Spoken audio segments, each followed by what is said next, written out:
Joining us today is the Eisner-award-winning New York Times bestseller behind titles like Sweet Tooth, Primordial, Essex County, Phantom Road, Black Hammer, Descender, Royal City, Gideon Falls, The Bone Orchard, Mythos, Fishflies, and Minor Arcana. That's just a couple of them. He has also recently returned to DC Comics with writing duties on JSA with artist Diego Ortega, Absolute Flash with artist Nick Robles, and Robin and Batman Jason Todd with artist Dustin Yuen. He is here today to discuss his upcoming memoir over at Dark Horse Comics, 10,000 Ink Stains, which hit shelves on July 15th. It is my honor to welcome Jeff Lemire onto the Oblivion Bar Podcast. Hey, thanks, Chris. Appreciate it. Jeff, what an honor it is to get you here today on the Oblivion Bar Podcast. And I have just an immediate deviation as soon as we hop here on camera.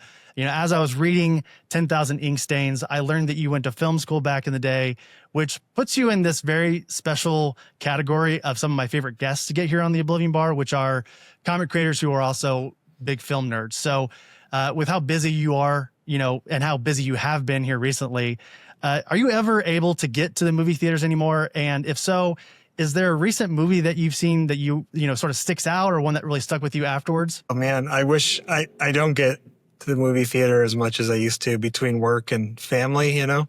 There's always things I want to see, but I never get there and I end up watching them at home. But I don't know. I haven't seen anything good lately. I got to be honest. I'm looking forward to 28 Years Later. I want to see that. Sure. And yeah, I don't know. That one's buzzing it. I want to see that for sure.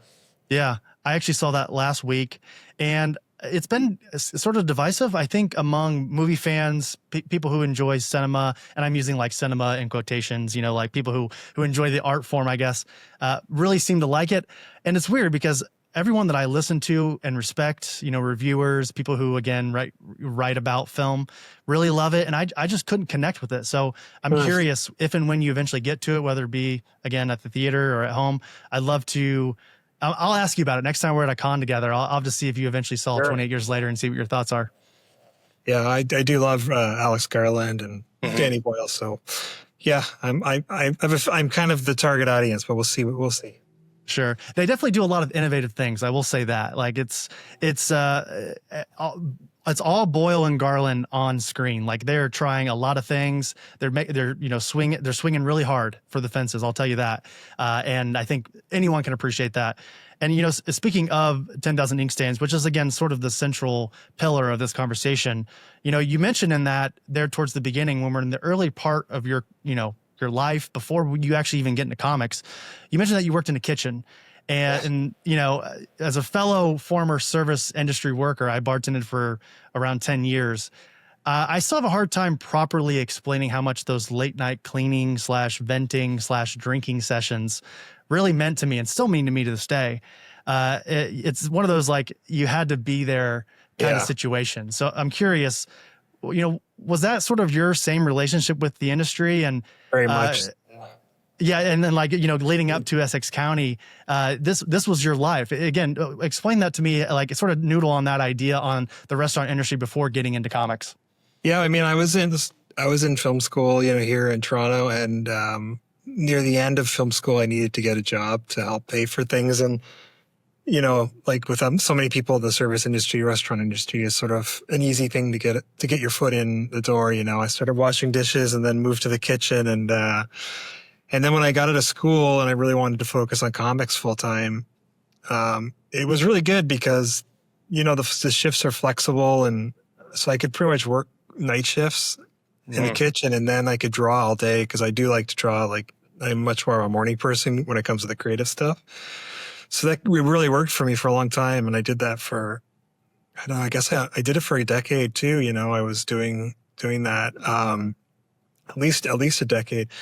And yeah, even when I started getting a little more serious about comics and having things published, you know, and Top Shelf published the Essex County books in 2005, 2006, I was still, you know, having to work in the kitchen because those books, well, they started to get some critical acclaim and sort of gave me a foothold into the comics industry. They still weren't really, you know, paying the rent, you know. It was a really small publisher. And so, yeah, I was still working in kitchens right up until almost Sweet Tooth in 2008, I guess. And I kind of just thought that would be my life. I didn't think I'd make a living doing comics. It seemed really unrealistic. And so I just kind of thought, yeah, I would work in restaurants or work as a cook and then do comics as sort of my passion thing, and I was and would have been probably happy doing that. I'm glad that I can make a living doing comics and can focus more of my time on it, obviously now, but it was a good life. There's a lot of camaraderie and stuff in the kitchen and a lot of great characters that you can pull from. And that I did, it was a real sort of community that we had working in the kitchens, especially here in Toronto. I was working with a lot of musicians. It was either artists or musicians who worked in kitchens, and I worked with a whole bunch of musicians who were kind of in the indie rock scene at the time, and it was a good time. I really enjoyed it, and it fed into my work quite a bit. Mm-hmm. You're so right. Camaraderie is the sort of starred, highlighted word in that, all of that. There is a certain level of, again, as I said, sort of in the question, you had to be there to sort of understand what it's like to be in that industry. And I feel like I'm currently wearing a St. Louis Blues hat, which I'm sure we'll get into at some point with the hockey theme of it all. But when I lived in St. Louis and going to college myself, I bartended my way through college, and I miss it. I was just talking to my partner the other day about, she asked me, she's like, would you ever want to go back and bartend again?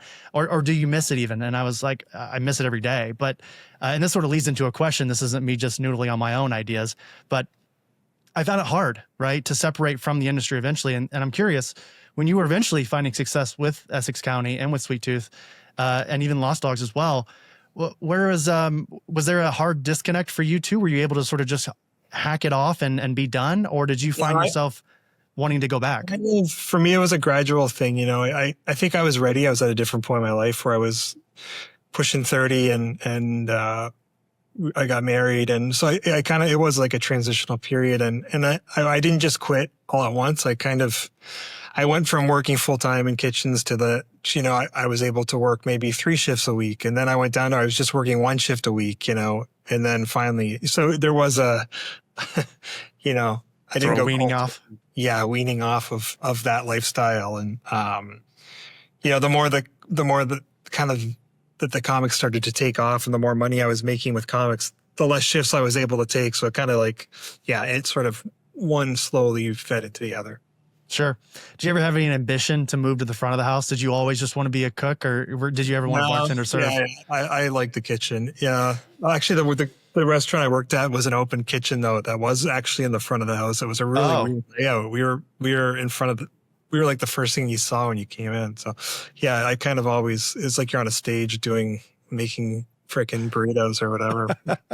Wow. That's an interesting concept. I don't think we have much of that here in the States. Yeah, it was a cool, weird little place I worked at for like 8 or 9 years here in Toronto. It was like all these ex-punk rock guys started it as just like a taco takeout thing, and it kind of grew into a kitchen. And I think that's why there were always so many musicians working there too. It kind of had this sort of legacy of musicians in the area kind of giving each other work and stuff. And it was a cool place. Sure. And you go over that quite a bit towards the beginning of this memoir that we're going to be talking about today. And I say we just get into it here with 10,000 ink stains. And you mentioned in the intro that you're, a pretty private person. I think anyone who's been following your career or has, met you in person at a con, you can sort of feel that with you. You are the Jeff Lemire that you hear right now, everybody. That's the one you meet at cons. And that's not a knock at all. I think it's really endearing, actually. And that actually makes this memoir, 10,000 ink stains, as a longtime fan of yours, all the more important. And everyone that I've talked to about this upcoming, memoir that I've had the honor of reading early, they're very excited about it because this is a part of you that a lot of people haven't been able to really see in depth. And, you've said, and I'm sort of elaborating here on this, is that it's a way of reevaluating, this storied 25-year career you've had in comics, but also an exercise in processing your life up to this point. You mentioned that you're brinking on 50, and this is a time to sort of look back on all of that. And you do an excellent job of laying out what your life has been before and even during the creation of some of your most accomplished works, Essex County, Sweet Tooth, Black Hammer, along a lot of the things that we've already talked about thus far.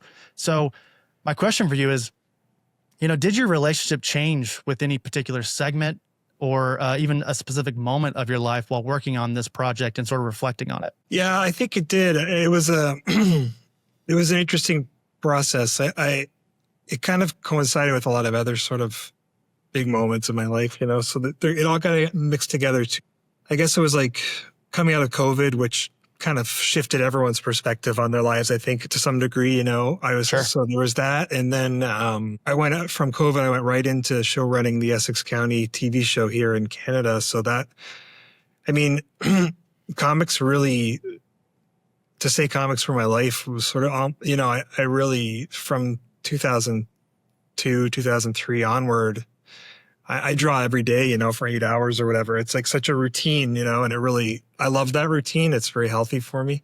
But when I did the TV show, I was suddenly away from comics for a year and on set and working in a very social kind of collaborative, process of filmmaking. And it was so different from what I had been used to for the last 20 years. That was a big shift, where I had this extended break. And I think I got some perspective, because when you stop and you come to appreciate comics even more, when you kind of lose it for a little bit. And I found that whole process of show writing was very stressful. It's an extremely stressful gig to do. And you put that on top of sort of being out of my routine of making comics and stuff. So I think I had all that stuff was going on as I worked on this book. And I just sort of, I think it was really good to kind of, I don't often look back on work. I'm always working on the next thing. And, I'm like right on to the next page or next project. And I just kind of put stuff in a drawer and don't even look at it. I've never reread any of my work or anything like that. So going back and kind of going through each sort of, stage of my development and career was really interesting. And I don't know if your question was, I guess, I think I have a real appreciation for the early days of how free it was, especially before I started making a living doing it, when you're just sort of, when I was working in restaurants and drawing Essex County and stuff, it was just complete freedom because you didn't really have anything to lose, and I didn't really expect to make those books to really even be published or anything. I was just creating and living my life. And that's sort of like you only get to do your first books once, right? And so looking back on that was a really kind of cool, and I have a new appreciation for it, and and then you kind of looking at all the different stages and kind of thinking about where you were. It gives you, even for me, it kind of gives us some context, of like, even the mistakes I made or the things I did that I wasn't as happy with the end results. You can kind of look at what was going on and see why almost, and then it kind of makes you more aware of decisions you make now, because you kind of thought of all these things and that you've been through and decisions you've made and work you've done. And it can all kind of helps to inform what you want to do next, for sure. Yeah, it's interesting, right? Like the mistakes you make throughout your life, they stink in the moment, but a lot of times they just better prepare you for how to react to those kind of situations later on. Yeah. And just what to say no to, or that, right. Yeah. And you even talk about it a little bit in 10,000 Inkstains about how, was it Essex County, perhaps? I'm forgetting the actual title that you're talking about, but you mentioned how like the process of obviously getting paid money is great for working on comics, but there was that deadline. The deadline was like this sort of a very abrasive reaction that you weren't prepared for, I don't think, in that time of your life. I think you're talking about when I did the Nobody, because that was like my first sort of real paying job for DC before Sweet Tooth, and which was great. I got to finally quit the restaurant completely and just work on comics all day, which was awesome. But it was the first time, it wasn't even so much a deadline as a page count, because when I did Essex County and other projects before that, I was just doing that for myself. So I just kind of, if a scene wanted to be 10 pages, I just drew 10 pages. You didn't have to really think about how many, any sort of a restriction. The Nobody was the first, it was definitely 144 pages that I had to tell the story, right? So you had to really start to condense my storytelling a little bit. And I had to learn how to do that in ways that didn't change my storytelling. So it was a bit of a learning curve on that project. But by the time I'd finished that, then I went on to Sweet Tooth pretty much right away. And then you're doing 20-page issues, and the page count and sort of that structure actually became quite fun to work with. But at the beginning, it did feel a little bit restrictive for sure. Yeah. Now, we've had the great fortune of talking to a couple different creators who have, dabbled in Hollywood. We had Matt Fraction on recently when he was working on Godzilla, and then obviously you with Sweet Tooth, and then I just had another one in my head. Oh, I'm sorry, Jeff Johns was someone else that we've spoken to semi recently who had a moment while working on a television series or a film, and it's funny you saying that you sort of grew a greater appreciation for the comic medium. They've all said that. They all we stepped away for a bit, we did the TV thing, and now we're so excited to be back in comics. And I'm just curious, is there any different muscle that you earn from working in TV and film that you don't get in comics that you sort of miss now that you're back fully in comics? Or are you just happy to be back working in comics and doing, again, as we spoke about earlier, your 6 to 8 titles that you're working on at once?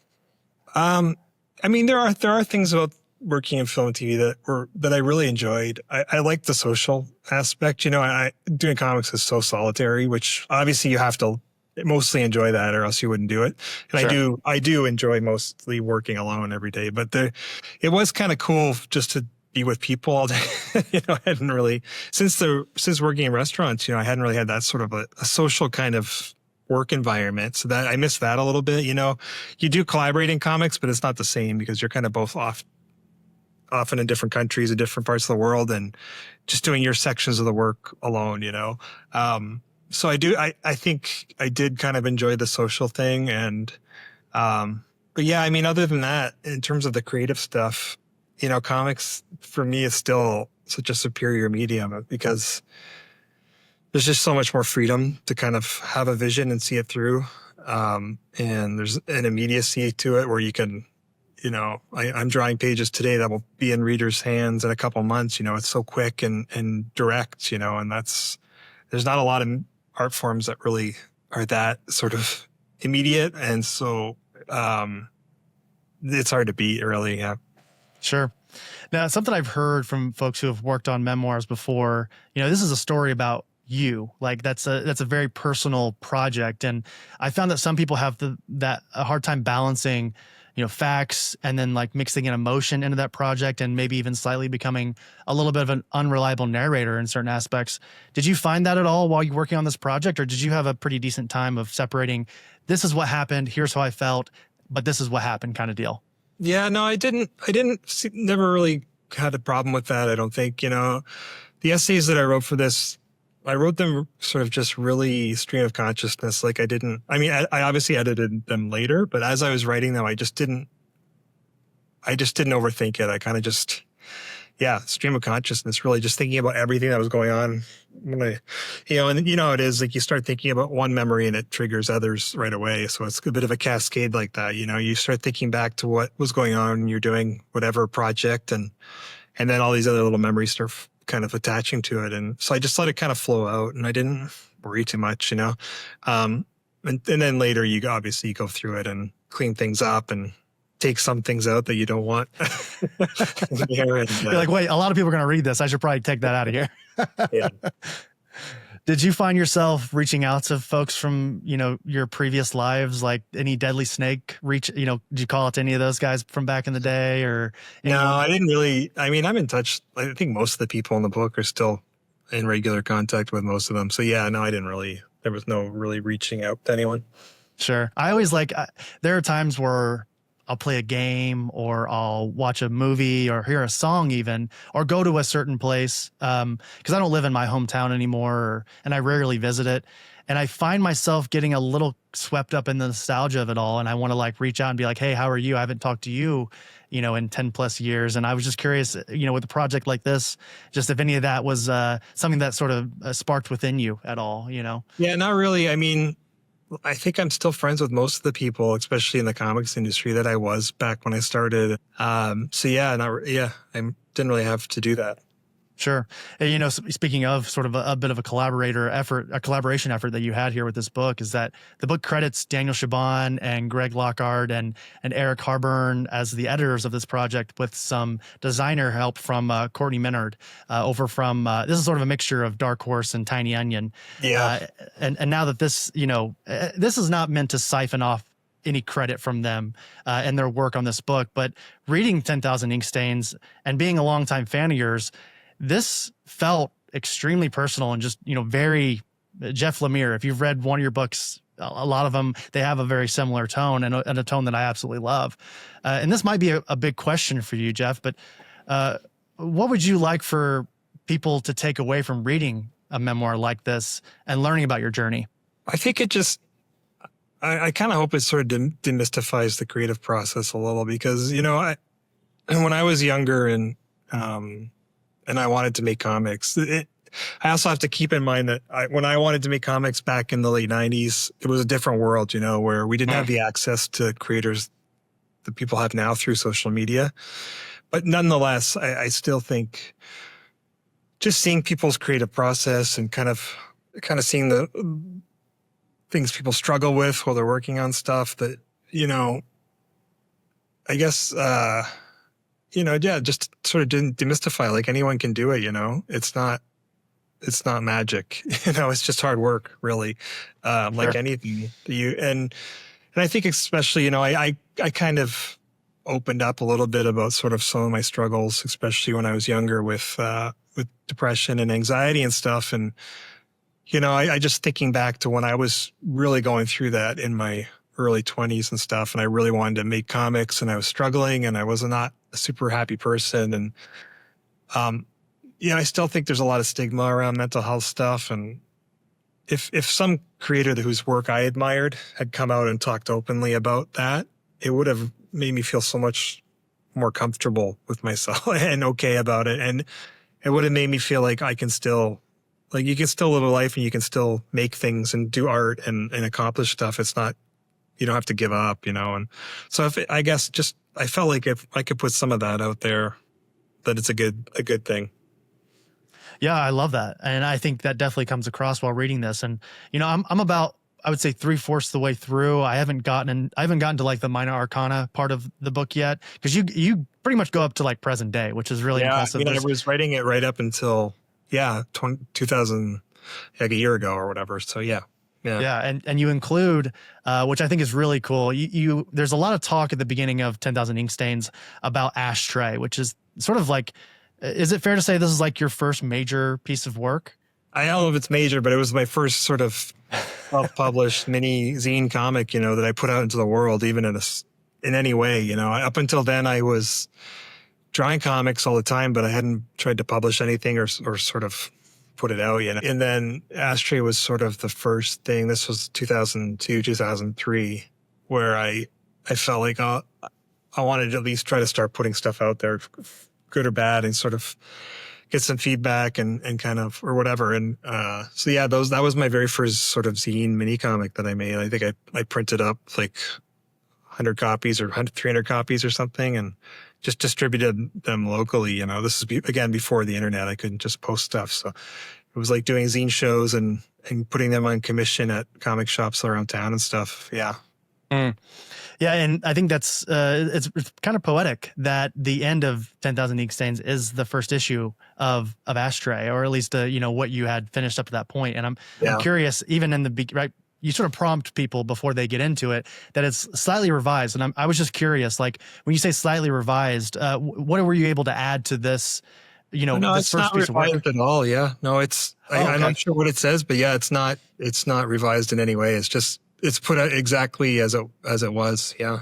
Sure. Okay. I'm trying to look really quick to see what it says here. I've reprinted and shared a full Ashtray #1. I'm sorry. I read it incorrectly. It says, what follows is a faithful, unrevised reproduction of the original mini comic. I apologize. I don't know why I thought it said revised, but that's great. Then perfect. It is directly the version. Flaws and all. So yeah.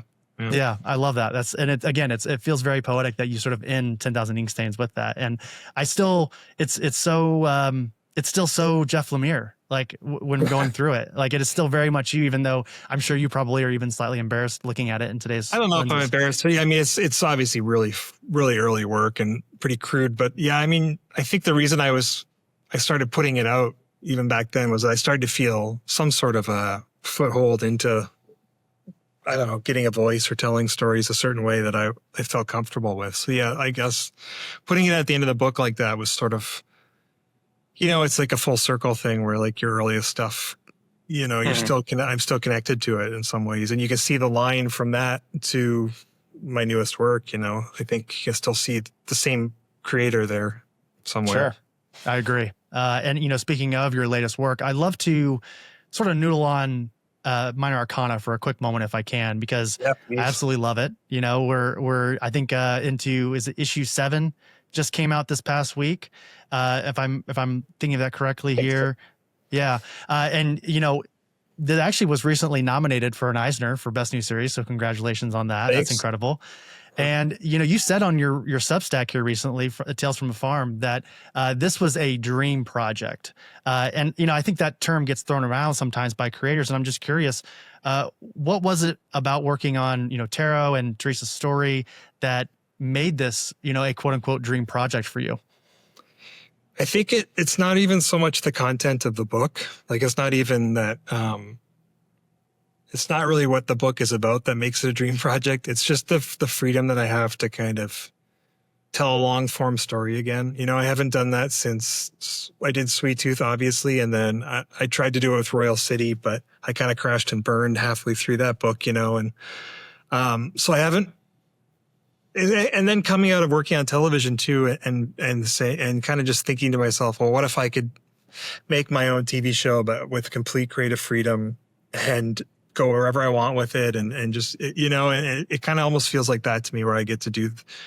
This is my like real shot at doing a really long form story with an ensemble cast, and it's not even so much the supernatural aspects of the tarot and all that stuff, which is really fun stuff. And it certainly provides a framework for the book, but it's just the characters themselves and spending time with them, month after month, things start to evolve and take on a life of their own. They really do. I had forgotten that happens. It happened with Sweet Tooth, and it's starting to happen with this book, where when you're working on something like this for a long time and you have that time and space to sort of keep thinking about the characters or even not thinking about them, just let your subconscious work on them. New ideas come to you that you never expected, and whole new story avenues open up, and it's really kind of a magical thing when that happens, where you have some little inkling of an idea for a character at the beginning, and then by the time you get to doing that storyline, it's evolved into something so much bigger. And so I'm really enjoying that process of sort of letting the story grow and unfold at its own pace and sort of take on a life of its own. Sure. And even in that Substack, you mentioned that you want to have at some point, was it 4 dedicated deluxe hardcovers? So we're talking long form story here. Yeah, that was the idea from the beginning, would be that there's 4 suites in the tarot deck. So to have eventually, if it's collected in deluxe hardcover, to have the 4 books representing the 4 suites, we thought that would be a cool way to collect it. But again, you still also have to let the story kind of unfold at its own pace. And if it works out in a way that fits perfectly, great. But if not, we'll revise the plan. But yeah, it seems like it could work. Sure. Did I see somewhere that we're getting a change of colorist? Are you taking over as colorist at some point, or did I see that incorrectly? I think it's the other way around. So I started off. Oh, that's right. Painting the book myself. And much like when I was doing that on Royal City, by about issue 5, I was burning out already. It's just so much work, and then we brought on a guest artist for a couple of issues to help me out, Letizia Cardanici, and a colorist named Patricio Del Pesce came on to color Letizia, and he tried to sort of emulate my watercolor palette and stuff so that her artwork kind of felt cohesive with mine. And when I saw how he could do that, it kind of opened the door for him to start coloring my stuff. So from issues, I think I did up to issue 6, and then Letizia does 7, 8, 9, and then so from issue 10 onward, I'll be drawing it, but he'll be coloring it, and it's a huge help and not burning me out for sure. That was gonna be my next question: was how much of a workload is that lifted off of your shoulders when it comes to? Yeah, surprisingly, and I still get to dabble with coloring because I still paint the covers myself, and then there's certain little sections within the book where I'll do the color, but it's just enough that it takes that extra workload off. It's probably cuts the workload almost in half. So sure. What was again? Gosh, I don't mean to butter you up too much, Jeff, here, but your career has been it's been a very successful one, I will say, as a longtime fan. And with this new Eisner nom, how do you react to that now in 2025 with this new book with Minor Arcana? When you hear that you're up for another Eisner, what was your first reaction? I'm just curious, like, how did you react to that news? Well, I've been lucky. I've been nominated for a lot of Eisners, and I think, first of all, you put so much into yourself, like I do with Minor Arcana. It's when those personal projects, and especially the ones I'm drawing myself, when they get recognized, it's always even more special for sure, because it's kind of a validation. And even now that, people are digging what you're doing, and that's always nice. But I think more than anything, it's really gratifying that, I was nominated for Essex County back in 2006 or whatever, when it first came out. So 20 years later, pretty much, I'm still being nominated for new work. Like, that's more than anything that I'm still doing stuff that people are responding to this far into my career is really what it's about. And that makes you feel great, and more than the individual sort of nomination itself, it just kind of, it's gratifying knowing you're still connecting with people. And yeah. Yeah, it's really refreshing to hear you say that. We recently spoke with Christopher Priest. He's been in the industry for a very long time. And we sort of talked about this idea of how, like, being a comic creator in this medium for, however long you decide you want to tell stories, it's not guaranteed that the longer you're in the medium, you're going to continue to connect with folks. Yeah, for sure.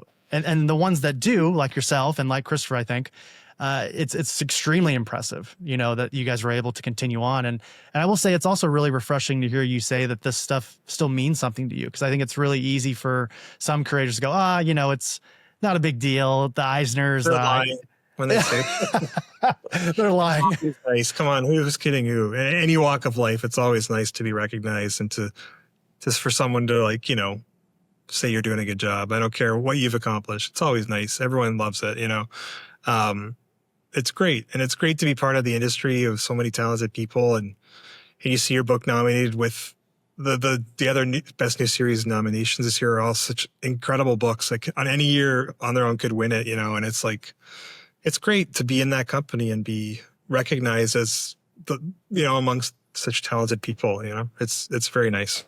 Absolutely. And so does this mean that you're going to be at San Diego here in a couple of weeks? I am. Yeah, I am going to see you. Yeah. Awesome. Good deal.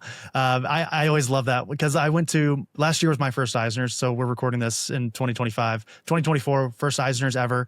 And I'll be honest with you, Jeff, I honestly felt a little disheartened by just how many folks weren't there to accept their award. Yeah, there's a bit of that. I part of me gets it. It's too, because I like being there even when I know I'm not going to win, because I do kind of just I like them. There's something about being part of that bigger industry and that legacy of creators that I find really still exciting, and cool. Maybe I'm sappy and sentimental, but I just do. But I also know that when there is a stress that comes with it. Like, oh, what if I sit through the whole thing and I don't win? It's like, it can rip your heart out a little bit sometimes, especially when you're there. So I do know that it's almost like for some people, I think it's a defense mechanism. Like, if they're not there, it's not as bad when they don't win it, But I don't know. You can't think that way. Like, it's just, I think it's cool to be there and be a part of the whole thing. Absolutely. Yeah. It was really cool to see. I mean, again, even with a lot of people not being there to accept, I still think it was an incredible experience. And not to mention, you have a hotel con afterwards. Everyone hangs out at the Hilton Hotel, that little, triad of hotels, and people drink. I don't know. Did you ever do anything like that after something like the Eisners? I used to. Not so much anymore. Yeah. When I was 15 years ago, you would have found me at all the bar cons, but the last 10 years or so, not so much. Sure. I get that. I'm old and I bring my family with me now. And it's just a different lifestyle. Sure.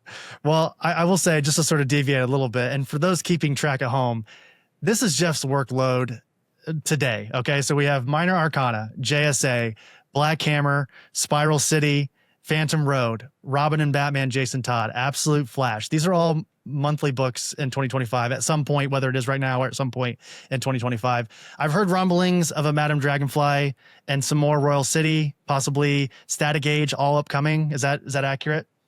So yeah, I mean, whenever you see what's coming out, it's not really always an accurate sort of workload. You know, I mean, Robin and Batman 2, the Robin and Batman story, that was 3 issues, and I wrote all those like 2 years ago. So, you know what I mean? Sure.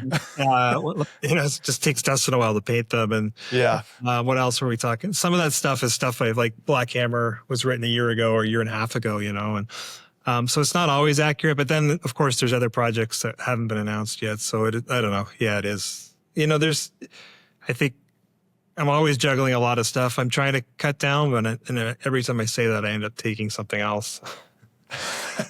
You sound like me over here on the podcast, and I'm not trying to compare the two, but like Aaron and I, we have a lot of Aaron's my co-host here on the Oblivion Bar, and we've been doing it for 5 years. We absolutely love it. You know, talking to creators and talking about movies and television series and anime and all the things. And every time these interviews, they are the biggest workload that we have here on the show. And every time we have a little bit of a reprieve, or if we've done 3 or 4 of these in a row, I always tell Aaron, I'm like, man, we need to take a little bit of a break from the interviews and just, you know, do a movie review or do a comic spotlight or something else. But I love this so much, being able to talk to someone like you or other creators. It's honestly the lifeblood of the show. And I totally get, you know, you get excited about something, or you have a project that you really want to work on. I get not being able to say no to something like that. Yeah, or to collaborate with someone you really want to work with. It's hard to say no. And but yeah, we'll see. I am trying to cut down. Is there anything that I'm missing from that list, by the way? Like, of all the things that I just listed off, is there anything that's been announced that like you're just I don't excited? think anything. There's nothing that's been announced. There's some other stuff I'm working on now that will probably be announced. I don't know, later this year or next year. But no, nothing. That's. I think you got all of it. Can I press you a little bit on something that I've heard rumblings of? Sure. You don't have to divulge anything. Obviously, I don't think you would anyway, but there's been talks of a secret dream project over at DC with Raphael D. Larete. Is there anything you can say about this at all? Or yeah, it's kind of semi-embarrassing because my dream DC project is like the DC character no one asked for. You know? So we'll see how it goes. But yeah, I am working on that. It's like this weird childhood itch I needed to scratch for a certain character that, again, no one's banging down the doors asking for. Sometimes those are the good ones because you have so much freedom to kind of put yourself into them, you know. And it's been really fun writing it, actually. Yeah. Go ahead. No, go ahead. Is it? I know you like to play sort of in the darker corner of DC. Am I getting warmer or?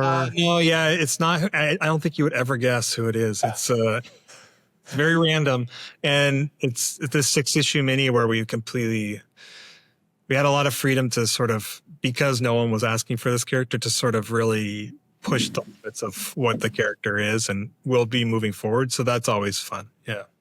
Will we hear anything about this at like San Diego, or is this going to be something much more? Maybe more of a New York, like fall thing. Yeah. Gotcha. Okay. And actually the first time and only time we've ever met was at New York. Are you going to go to New York again later this year as well? I don't think I'll be there, but yeah, I think they'll probably be announcing some new stuff then. Okay. Awesome. Well, you know, as we close this conversation, Jeff, because I feel like if I keep you here any longer, I'm going to keep trying to press you for this secret DC project, and I want to just leave it as is. So, you know, as we close here, I want to take a little snippet from 10,000 Ink Stains to sort of put a stamp on this conversation. And you say, Jack Kirby famously said, "Comics will break your heart, kid." And maybe he was right, but I also know comics can put it back together again too. And I wouldn't dare to argue with the king. But I tend to agree with you too, Jeff, that because I feel like you are a walking, talking embodiment of that sentiment that, you know, for all the woes that we have in our life, comics for a lot of us is sort of that backbone of happiness, whether it be collecting or reading. And I just really love that sentiment. I think that's a perfect way to sort of end this conversation. I think that's a perfect way to end 10,000 Ink Stains. And I cannot implore people enough to go get 10,000 Ink Stains when it hits shelves on July 15th. Oh, thanks, Chris. I appreciate that, man. Absolutely. And again, I think everyone should call their local comic book shop and pre-order that. And Jeff, I couldn't get to the majority of the projects that you're working on, as we talked about, Absolute Flash, Black Hammer. We couldn't even talk about the Terrifics here today, but I would love to at some point down the road, if you have the availability, to come back here on the Oblivion Bar and talk about some of those other projects, whether it just be a centralized conversation about one of those or just sort of, noodle on a couple different ones. Sounds good. How about when that new DC book is announced, we'll come on and talk about it. I would love that. Maybe we can get Raphael in here as well and maybe get him to talk about it. Yeah, that'd be great. Well, before I let you go, is there anything that you want to sort of plug or highlight, Tales from the Farm or anything else that you want to sort of discuss before we let you go? No, man, it's cool. I think, I'm excited for 10,000 Ink Stains. It's obviously in some ways the most personal thing I've ever put out into the world. So it's a big, kind of feels like a big risk for me but it's also nice to share more of myself with my readers and connect with them. So I'm excited for it.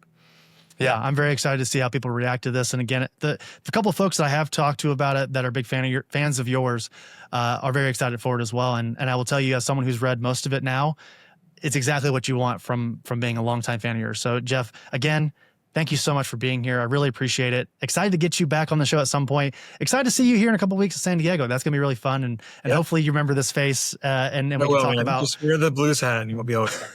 Yeah, that's the other thing is we didn't get to talk about the Blues and you know what? I feel bad. I feel like a bad Jeff Lemire fan now. Who are you a fan of? The Leafs. The Leafs. Okay, that makes sense. I wanted to say that, but I didn't want to assume. So, and there's no rivalry between the Blues and the Leafs, right? No, not really. Yeah. Okay. I stand by this today. Not yet. We could start one if you want. We should start one. We should start an online beef for the Maple Leafs and the Blues. Although I will say the Blues, even though we made the playoffs, weren't great this year. Either way, it's okay. I will say, and I'll end on this. I'll stop. I'll leave it alone after this. To date, the greatest sporting event I've ever witnessed in my life was being in St. Louis and witnessing that 2019 team win the Stanley Cup. Oh, amazing. That's awesome. Yeah. You see these fans that have been, Blues fans since like the late 60s, finally seeing the Blues take home the cup. There's nothing like it. Yeah, that's amazing. I hope to one day witness such a thing here, but That was not me trying to rub it in your face, I promise. All right, Jeff. Well, I appreciate you, man. Thank you so much, and we'll talk soon, okay? All right. Thanks, Chris.